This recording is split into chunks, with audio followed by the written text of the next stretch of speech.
صحیح بخاری حدیث نمبر 525۔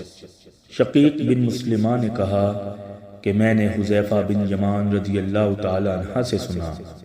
حذیفہ رضی اللہ تعالی عنہ نے فرمایا کہ ہم عمر رضی اللہ تعالی عنہ کی خدمت میں بیٹھے ہوئے تھے کہ آپ نے پوچھا کہ فتنہ سے متعلق رسول اللہ صلی اللہ علیہ وسلم کی کوئی حدیث تم میں سے کسی کو یاد ہے؟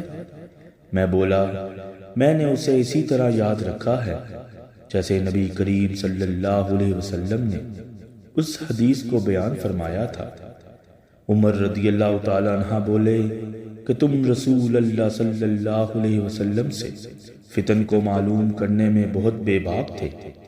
میں نے کہا کہ انسان کے گھر والے، مال، اولاد اور پڑوسی سب فتنہ کی چیز ہے، اور نماز، روزہ، صدقہ، اچھی بات کے لیے لوگوں کو حکم کرنا اور بری باتوں سے روکنا ان فتنوں کا کفارہ ہے۔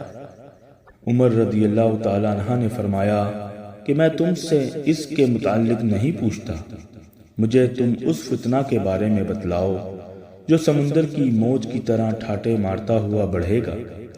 اس پر میں نے کہا کہ یا امیر المومنین، آپ اس سے خوف نہ کھائیے، آپ کے اور فتنہ کے درمیان ایک بند دروازہ ہے۔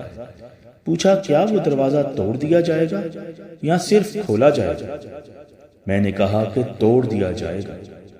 عمر رضی اللہ تعالی عنہ بول اٹھے کہ پھر تو وہ کبھی بند نہیں ہو سکے گا۔ شقیق نے کہا کہ ہم نے حذیفہ رضی اللہ تعالی عنہ سے پوچھا کیا عمر رضی اللہ تعالی عنہ اس دروازہ کے متعلق کچھ علم رکھتے تھے؟ تو انہوں نے کہا کہ ہاں، بالکل اسی طرح جیسے دن کے بعد رات کے آنے کا۔ میں نے تم سے ایک ایسی حدیث بیان کی ہے جو قطعاً غلط نہیں ہے۔ ہمیں اس کے متعلق حذیفہ رضی اللہ تعالی عنہ سے پوچھنے میں ڈر ہوتا تھا کہ دروازہ سے کیا مراد ہے، اس لیے ہم نے مسروق سے کہا کہ وہ پوچھے۔ انہوں نے دریافت کیا تو آپ نے بتایا کہ وہ دروازہ خود عمر رضی اللہ تعالی عنہ ہی تھے۔